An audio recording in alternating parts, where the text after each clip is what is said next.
अच्छा, आपको एक तरीका बताता हूँ। वैसे जिन बच्चों को वोकैबुलरी लर्न होती है ना, और कई बार ऐसा वर्ड आ जाए जिसका मीनिंग आपको ना आता हो, तो थोड़ा सा एक तरीका सुनना, जरा ध्यान लगाना। ऐसा बहुत बार होता है यूपीएससी में, तो क्योंकि हमारे पास पेपर आता है तो मैंने बच्चों को कई बार तरीका बताया कि देखो ऐसा भी निकाले जाते हैं कई बार वर्ड। और अगर इस बार जब यूपीएससी में यानी कि एनडीसीडीएस का पेपर होगा, मैं वहां भी दिखाऊंगा आपको कि मैंने ये बात बोली थी। It happens in the exam, but अब हर किसी में अप्लाई नहीं होता, हर वोकैबुलरी में, बट हो जाता है, ठीक है। तो उससे भी निकाल सकते हो। अब देखना कैसे। कई बार ऐसा होता है कि हमें ना वर्ड नहीं पता होता, ऑप्शन का पता होता है। तो अगर हमें पॉसिबिलिटीज बढ़ानी है तो उसे कैसे देखें। देखो, अब मुझे पता है परपीचुअल जो है उसका मतलब होता है लॉन्ग लास्टिंग, ये तो पता है ना। परमानेंट, एंड्योरिंग होता है लॉन्ग लास्टिंग, परमानेंट। तो ऑब्वियस सी बात है ये दोनों तो इसके आंसर हो ही नहीं सकते, क्योंकि अगर ये होगा तो ये भी होगा।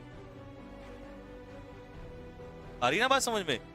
तो हमने उसकी प्रोबेबिलिटी, अगर हम उसको आंसर को करने जा रहे हैं तब की बात है, जब हमें नहीं पता और हम चाहते हैं कि उस क्वेश्चन को करना, रिस्क लेने वाली बात है। क्योंकि ये ना एक कॉम्पिटिटर की निशानी होती है जब वो पूरी कोशिश करता है, ठीक है। कई लोग कहेंगे ये तो तुक्का मारने का मेथड है। तुक्के भी गधों से नहीं लगते, पढ़ने लिखे लोगों से लगते हैं। जब आपको ये पता था तभी तो आपने प्रोबेबिलिटी घटाई।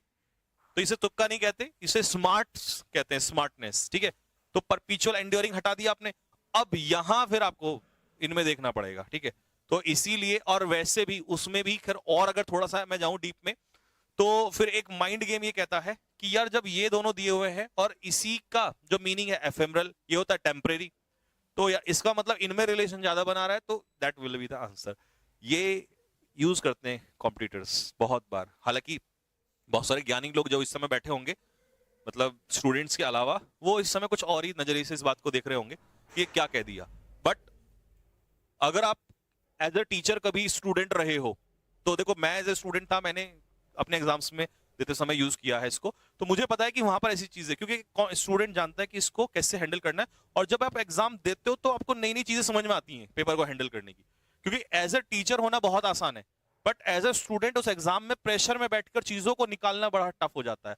क्योंकि देखो 50 वर्ड में 50 क्वेश्चन पेपर में आया, ठीक है, और 50 के 50 आपका टीचर पढ़ा दे, एज इट इज आ जाए, ऐसा होता नहीं है। कॉम्पिटिटिव एग्जाम है ये, ठीक है।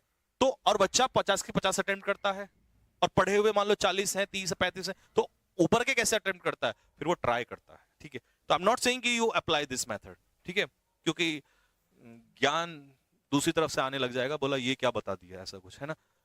सिर्फ बताया है, it's all about you be aware, ठीक है, सतर्क रहना वहां पर। एफेमरल होता है टेम्परेरी, और एक्स्ट्रा ज्ञानी लोग इस चीज से थोड़ा दूर रहें, क्योंकि ये खतरनाक है। इसके लिए, इसको अप्लाई करने के लिए थोड़ा सा उस चीज का नॉलेज बहुत जरूरी है। लेसिनेट का मतलब होता है टीयर, फाड़ना। कुत्ता जब